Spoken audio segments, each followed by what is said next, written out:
sometimes an unauthorized seller will jump onto your listing, take away your buy box because they're offering a lower price, and then steal some of your sales. Welcome to the Post-Purchase Pro Podcast. This is the only podcast that dives deep into post-purchase marketing to help Amazon sellers increase sales, ranking, reviews, and profits. It's everything that happens after the initial sale that makes a difference. We call this the back end. Welcome to another episode of the Post-Purchase Pro podcast. We are so excited to have a very, very special guest today with us, Michelle Bonadonna. She is from VantageBP. She is the VP of sales there, and we were talking to her the other day, and we knew right away we had to get her on the podcast. Her and her company are performing something that hardly anybody in the space ever pays attention to. But when this is a problem for you and your Amazon business, it is a huge problem. And we experience this ourselves, but we will kind of tease it there. So Michelle, kind of tell us who you guys are, what you do, and what your mission is. Yeah, definitely. Thanks for having me today, Seth. So VantageBP is an online brand protection company. We focus on removing unauthorized resellers. In addition, we can also remove counterfeit listings and IP infringements. The company was actually founded more on the Black Market Counterfeit space originally, because that was more of the problem in the beginning. However, as the years have gone by, the unauthorized reseller piece is definitely the biggest threat to the majority of our accounts business. And so that is more of what our daily enforcement focuses on now at this point, but we still maintain all three enforcements within our service. Yeah, that's amazing. So Michelle, we started our businesses in 2014, and we're a private label seller, and we were selling our own brands, and we would have people come and attach on our listings and sell our product as an unauthorized seller. And we used to call them hijackers because they were hijacking all of our sales. That's what everybody used to call them. So we were building all these brands, and it seemed like it was a full-time job for our staff to fight off these unauthorized sellers. And if you're a brand owner selling on Amazon, you don't even realize that this is possible a lot of times. But what happens is when you build a listing on Amazon, anybody that comes to sell on Amazon and looks at the catalog can see that as an eligible listing a lot of times to sell on that listing alongside you, because Amazon is a third-party marketplace, not just a place where you get to be the sole outlet for that product unless certain steps are taken. So Michelle, kind of explain what an unauthorized seller is, and then how it actually is damaging a business from like a revenue perspective. Yeah, definitely. So there's actually, I would say, two definitions of an unauthorized seller. The first being one from the brand's perspective or the authorized seller for that brand, whether it be a licensor, private label, whatever it is. And that is, anyone who is popping onto their listing who is unknown to them and oftentimes trying to steal their buy box and coming in at lower pricing. However, from a marketplace perspective, they would actually only consider someone an unauthorized seller if they are unable to provide some sort of legitimate invoice that proves that the goods are genuine. So that's kind of where we jump in, and we are able to kind of tread that line and work from both the expectations of the marketplace as well as work through what the concerns are for the seller themselves too is, authentic for that brand. Yeah, so let's imagine like the majority of our listeners are brand owners. They are people that have built a brand, put a lot of sweat and blood and money into building up their brand, and then they're selling their goods online on Amazon, and then somebody comes in with a counterfeit product or a generic product, and they say, basically, I have the same product that you guys are selling, even though your product is trademarked and your product is branded, and it's not the same. Sometimes an unauthorized seller will jump onto your listing, take away your buy box because they're offering a lower price, and then steal some of your sales. That not only decreases your revenue, but it also creates a situation where somebody else's product is ending up in your customer's hands where they're not going to be getting what they're expecting. So then your listing can get negative reviews. There's a whole host of things that can happen negatively when this is happening, Michelle. So I love what you guys are doing.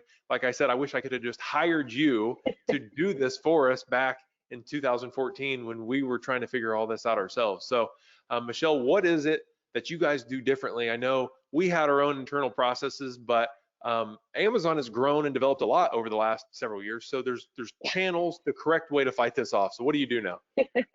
So we have really worked to automate the majority of the process because, part of the issue is that if you're trying to handle this on your own and you're going through all the individual listings and trying to compile a list of all the different sellers, it is incredibly time consuming. So we run what we call on our end product crawlers, but are really discovery scans for the brand to determine who all of the sellers are within the listings and all of the listings out there under that brand's name, whether it be an authorized ASIN or a duplicate ASIN, whatever it is, everything pulls into our system. Then from there, we actually have an arrangement with the marketplace where we can reach out directly to sellers via the platform to request invoices from them. We don't have to figure out who they are, if the information that they've listed on the marketplace is accurate or not, try and find an email address for them. We just message them directly through the system without the algorithm blocking us. So what we actually do is we automate that process of notifying sellers. And then when we reach out to them, we ask them that they identify themselves as well as they provide us with an invoice for the merchandise that they are listing for sale.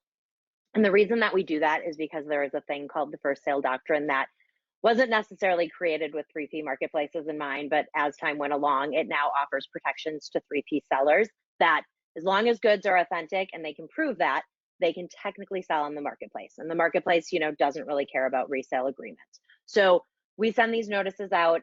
They actually get 2 notices over a 6-day period requesting the information. And the nice thing is that at this point, we've built a relatively good reputation, I should say, among the resale community. And a lot of them know who we are. They look at us as kind of a legal entity, even though we are not a law firm. And when they do get these notices, 60 to 70% of sellers just remove their listing by getting a notice from us for the brand that we're enforcing. We typically have about 10 to 15% who provide us with an invoice, which is great because then, you can go out to your distributor, stop selling those specific sellers if you need to. You can reinforce resale agreements that you might have in place that prohibit them from selling on the 3P marketplace that maybe you just didn't know who they were because of the name that they sell underneath. It just opens up a lot of insight into the supply chain that you're working with on your own at that time. And sometimes it's even a matter of maybe I should stop off pricing things to Ross or TJ Maxx so early in the sales cycle because clearly there's still a marketplace for this on Amazon. And this is where a lot of the invoices are coming in from the sellers. So that's usually about 10 to 15%. Then from there, we have about 10 to 20% of sellers who just ignore both of our notices. And so we have an arrangement with the marketplace that we can then file. It's called an unverified listing complaint from our end, which essentially just tells the marketplace, we've done our due diligence, we've requested invoices, we haven't received them. We can't guarantee goods are authentic, and so we're asking them to remove the listing from that seller. The only thing that is removed is that specific seller under the listing, not the whole listing itself. So we submit that to the marketplace. They will take about 3 to 5 days to process our request. But in general, we see listings come down as quickly as 3 days, as long as 2 weeks, depending on if the seller removes it or if we go to the marketplace. And then we have a standard 80 to 90% online infringement reduction rate by the end of the first 2 months with running this process. Wow, that's amazing. So Michelle, we were fighting this ourselves years ago, and I remember we had to buy out all of our competitors' inventory so we could verify that it was not legitimate. And then we would send pictures to Amazon, and it would take forever. And then we had all this money tied up, and we had to do the return process. It was a real nightmare. So what you guys are doing is absolutely amazing, and I love it. So Michelle, I've coached a lot of sellers over the years, and one thing that I found kind of odd, but it makes sense because if you come in as a private label seller, you don't have the experience on the wholesale side, so you don't really realize that listings are just like a placekeeper for other sellers to be selling. So a lot of sellers that I've talked with don't even realize that this other seller functionality is even a thing. So what can a seller do to realize that this is happening to them, or to see if they're losing the buy box, or how can they see this from metrics in the back of their Seller Central account, or do they have to just go to the listings? What do they need to do to see if this is a problem for them? So our team does not necessarily really get into the listings themselves because we run the scans kind of separate from having to be part of a brand's brand registry. We focus on things like the brand names, specific product item names that are, important to them that they have issues with. So for us, when we run a scan, which we run free scans for sellers all the time so that they can see the extent of the issues on their listings.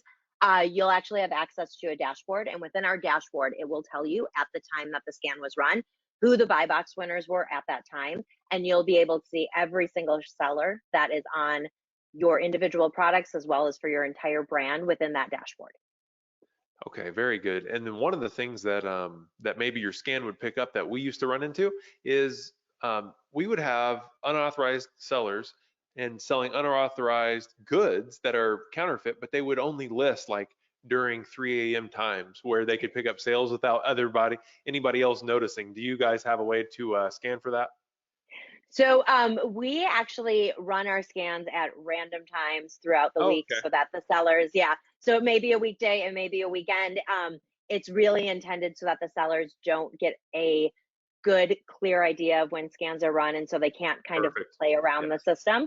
Yep. So yeah, those will pick things up just at any time of the day or night. Yeah, I love that because we used to have that all the time. We're like, why are our sales 30% less? And we were losing the buy box 30% of the time. So one of the ways that we used to catch it, Michelle, is when you're in Amazon, if you look at your buy box win rate, you can see if it's 100% or if you're Mm. losing it. So if you're losing it, something's happening, even though you may not be aware of it. So definitely check out Vantage BP. Have them do a scan. Is that kind of the best place to start, Michelle? Yes. So if you go to our website, there is the very first thing that pops up is the option to request a free reseller scan. We can get that done in usually 24 hours. Every once in a while, it takes about 48 hours. And then I'll reach out to you with that information, and you'll have access to the dashboard, and we can go from there. Yeah, that's amazing. So vantagebp.com, look for the reseller scan, and then read the results and get started. And then you basically be able to see if anybody is stealing revenue, stealing your brand share, kind of degrading your brand. And then it sounds to me like, Michelle, you guys have a dream process where you can actually, you have this dialed in where people won't be able to kind of get away with doing things that are unauthorized. This is amazing. Thank you. Yeah, our goal is definitely to make it as automated as possible so that there is very little that the brand has to do on there. And the main piece of the enforcement that we ask the brand to help us with is just to review the invoices when they come in and let us know if they're legitimate or not. Yeah, I love it. So Michelle, any parting words before we wrap this thing up? I guess I should just touch on the fact that, speaking to more of like the counterfeit piece of things, Yeah. we do also run test buys for our brands. That's just part of the service. And in addition, we offer month-to-month contracts. So unlike some of the other brand protection companies that are out there, you don't have to sign up with us for a year. You can sign up with us for 30, 60, 90 days, whatever it is that you need to get through the process to clean up the issue. And then from there, if you want to maintain a maintenance, if you want to take a pause, if you want to swap to another marketplace because something beyond Amazon is an issue, we work with 165 marketplaces. We've got you pretty much covered from every base there is. Yeah, that's amazing. So it's Vantage BP. BP is for brand protection, I'm assuming. Yep. VantageBP.com. Get a reseller scan and make sure your listings are clean. Michelle, this has been amazing. This has been another post-purchase podcast episode. We'll see you guys on the next one.